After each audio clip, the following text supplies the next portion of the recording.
अस्सलाम वालेकुम वरहमतुल्लाहि वबरकातुहू। इत्तेहाद न्यूज़ में आप सभी का खैर मकदम है। आखिर हम कहाँ गलती कर गए? अगर मौजूदा हालात देखते हैं तो पिछली कुछ गलतियाँ हुई हैं जिसका आज हमें खामियाजा भुगतना पड़ रहा है। जी हाँ, आज इस मौजू पर बोलना इसलिए ज़रूरी है क्योंकि अब गलतियों की कीमत चुकाने का वक्त आ गया। लम्हों की खता सदियों को भुगतनी पड़ी की तरह मुसलमानों पर हालात रोनुमा होते जा रहे हैं। लिहाजा इस तबसरे से हासिल तो वैसे कुछ नहीं है, क्योंकि इल्ज़ामात या गलतियों पर तबसरा या जायज़ा वैसे भी ठीक नहीं है, पर इसका हल निकालने पर बड़ी जद्दोजहद करनी पड़ सकती है, क्योंकि गलतियां आज भी हमसे होती जा रही है जिसके लिए समाज का बड़ा हिस्सा तैयार नजर नहीं आ रहा। क्योंकि वह बिल को मंजूर करने के बाद अब बेंगलोर अदालत ने जल्द एक्शन सिविल कोड को नाफिज करने की हिदायत दी हुई है। अब बेंगलोर हाई कोर्ट की हिदायत भी समझने से परे है। क्या इतने जल्दी तमाम काम मुसलमानों के खिलाफ अंजाम देने के पीछे आखिर वजह क्या है? और खासकर कर्नाटक में तो कांग्रेस हुकूमत इख्तियार में है। खैर, तमाम हालात तो दरपेश है, लेकिन गलतियां कहाँ हुई जिसकी कीमत हमें चुकानी पड़ रही है, ये उतना ही सच है। औकाफ बिल को लेकर इतना हंगामा हुआ, पर मुसलमानों का एक बड़ा तबका आज भी ये बिल क्या है समझने से कासिर है, क्योंकि एक तवील अरसे तक वक्फ क्या यही बात मुसलमानों को मालूम नहीं थी और न ही हमारे बड़ों ने इसे समझाने की कोशिश की। दीनी और मजहबी मामलात पर संजीदगी से गौर न करना, इस पर अमल न करना, जो मौका अल्लाह ने हमें दिया था उसको हमने ज़ाया किया और एक ही पार्टी के पीछे महज वोट बैंक बनकर चलते रहना, ये तमाम गलतियां ही कह सकते हैं। क्योंकि जब अल्लाह ने आपको बड़ी तंजीमों का लीडर या रहनुमा या सियासी पार्टियों में एक मुकाम अता किया था तो बजाय मिल्लत का कुछ भला करने के अपने रिश्तेदारों, अपनी ऐश परस्ती की जिंदगी जीने में ही मसरूफ रहे। क्या मुस्लिम लीडर बड़े बड़े ओहदों पर फाइज नहीं हुए थे? क्या कैबिनेट मिनिस्ट्री तक का मर्तबा इन्हें नहीं मिला था? पर वहां जाकर बजाय मुसलमानों के आने वाले हालात पर कुछ मंसूबा बनाते, औकाफ की ज़मीनों को बेचना, ज़मीनों पर 5 स्टार होटलों को खड़ा करना, तामीर करना, यहाँ तक गैरों को औने पौने दामों में बेच दिया गया। अब तारा सितारा यानी मोदी अमित शाह को मुसलमानों की ज़मीन को हड़पने का आसान रास्ता भी मिल गया कि वक्फ की ज़मीनों को कानून बनाकर हड़प लिया जाए और RSS संघी विचारधारा को बढ़ाने के साथ अरबों खरबों की ज़मीन अडानी अंबानी को बेच दी जाए। अंबानी का घर एंटेलिया भी वक्फ की ज़मीन पर ही तो तामीर किया गया था। इसे भी सिर्फ 22 करोड़ में खरीदा गया। अब जब खरीदा गया तो बेचने वाला भी तो मुसलमान ही होगा। जाहिर है बेलगाम में भी वक्फ की ज़मीनों को गैरों को बेचा गया जिसकी आवाज़ तक बाहर नहीं निकलती। मुसलमानों की ज़मीन पर गैरों ने बड़े बड़े कॉलेजेस यूनिवर्सिटीज़ बनाए और जिनकी ज़मीनें थी यानी कि मुसलमानों की, वो ठीक से स्कूल की तामीर तक नहीं कर पाए। अब वक्फ की ज़मीन मुसलमानों की होने के बावजूद इसका फायदा नहीं उठा गया। अब पूरा वक्फ बोर्ड ही मोदी हुकूमत कब्जा करने का कानून पास कर गई है। अब आपके एहतजाज और प्रोटेस्ट क्या काम के? जब मौका था तो कभी इस पर संजीदगी से बैठकर बात नहीं की गई। और पिछले 70 सालों में आपस में झगड़ने के किया ही क्या है? यहाँ तक मस्जिदों में दूसरे मसलक का मुसलमान नमाज भी अदा करता तो मस्जिदों को धोया जाता। फिर इतनी नफरत अपने ही भाइयों को लेकर थी, फिर हालात क्यों कर नहीं आएंगे? अब मस्जिदों की कमेटियों में हिंदुओं को लाने का हुक्म पास हुआ है। वक्फ की मिल्कियत की कमेटियों में महिलाओं को यानी कि खवातीनों को तक लेने की बात कही गई है। अब बैठो दोनों हाथों से सीना पीटते।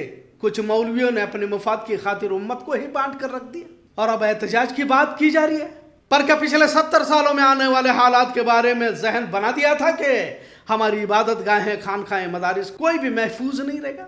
तब तो आपको लड़ने झगड़ने से ही फुर्सत नहीं थी। फिर मस्जिदों को वक्फ में डालने की मुहिम चलाई गई। मुसलमानों को अपनी मिल्कियत गली मोहल्ले में घूमकर चंदा उठाकर मस्जिदों की तामीर तो की गई और अब देवबंदी बरेली के बहस में वक्फ में डाल दिया गया। अब बताए तो सही कि जब हिंदू ही तुम्हारे इदारों की कमेटियों के जिम्मेदार बैठे रहेंगे, क्या करोगे? पहले तो मुसलमान दुश्मन नजर आ रहा था, तब तो तलवारें भी निकाली जा रही थी, एक दूसरे को काफिर भी कहा जा रहा था। अब जब ओरिजिनल काफिर ही आपके मस्जिदों का, मदरसे का जिम्मेदार बनेगा, क्या कर लोगे? आज जख्मों को कुरेदना मकसद नहीं है, पर जिस औकाफ की लाखों एकड़ जमीन मुसलमानों की थी, तमाम मुसलमानों को लेकर क्या तबादले ख्याल नहीं किया गया? बहुत छोटी सोच के साथ हम लड़ते रहे। उम्मत को, अपने आप को रहबर समझने वालों ने टुकड़े टुकड़े करके रख दिया। आज जब 3 तलाक, मुसलमानों का रिजर्वेशन खत्म किया जा रहा है, कॉमन सिविल कोड को नाफिज किया जा रहा है, अब क्या करना समझ में नहीं आ रहा। एहतजाज की बातें तो हो रही हैं, पर क्या उम्मत तैयार है इसके लिए, जेलों में जाने के लिए? जब उम्मत को इस तरबियत से गुजारने का वक्त था, तब कौन जन्नती, कौन जहन्नमी, कौन गुमराह में मुब्तला थे। 2 नस्लों को यूं ही बर्बाद करके रख दिया। अब मुश्किल वक्त में अचानक घरों से बाहर निकलने की तलकीन पर कितना अमल कर पाएंगे? किसान एहतजाज की तरह क्या 700 मुसलमान कुर्बानी दे पाएंगे? जितना आसानी से कहा जा रहा है उतना आसान तो नहीं है।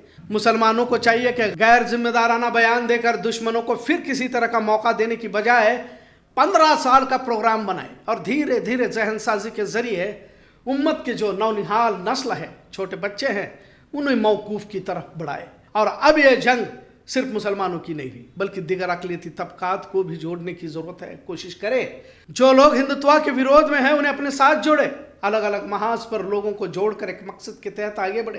काम यकीनन मुश्किल है, और मुश्किल इसलिए है क्योंकि जब मौका था तब हमने फिजूल अख्तलाफात में अपना वक्त गुजारा है।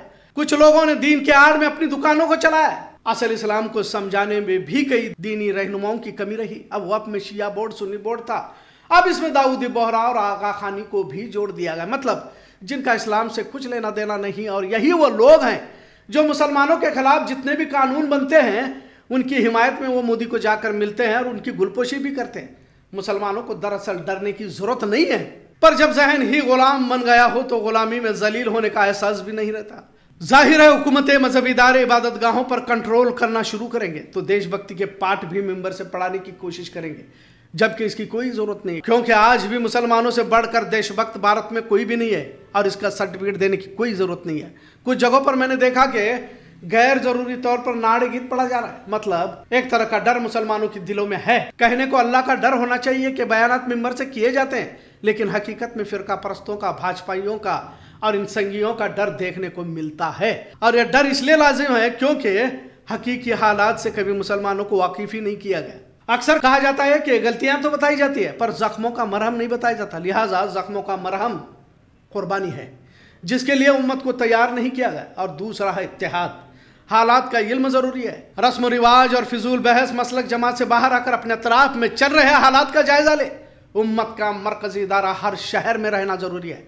अब अगला कॉमन सिविल कोड है जो इससे भी खतरनाक है। अगर इस्लामी नुक्ते नजर से देखा जाए तो तमाम सरगर्मियां कौल नबी यानी कि नबी की पेशनगोई की तरफ आगे बढ़ रही है। अपने ईमान इस्लाम पर कायम रहने की जरूरत है। उम्मत की दरारें और भी नुकसान पहुंचाने वाली है। अब गैरों के स्कूलों में गायत्री मंत्र पढ़ाया जा रहा है, मुसलमानों को लेकर नेगेटिव प्रोपोगंडा किया जा रहा है। अगर हम अपने बच्चों को सही तालीम से आरास्ता नहीं करेंगे तो इन्हीं में से कोई एक और तस्लीमा नसरीन और सलमान रशीदी बन जाएगा जो इस्लाम के खिलाफ ही बात करेगा। माशरे में टीपू सुल्तान और सुल्तान सलाउद्दीन अयूबी यूं ही नहीं पैदा होते, हमने कभी इस तरफ सोचा ही नहीं। लिहाजा गलतियों का यह तबसरा इस्लाह के तौर पर है, क्योंकि अब कौन से दिन का सूरज क्या खबर के साथ तुलू होता है कह नहीं सकते। इतना जरूर, आज का मौजू कैसा लगा इस पर जरूर कमेंट करें। इत्तेहाद न्यूज़ देखने के लिए शुक्रिया। अल्लाह हाफिज।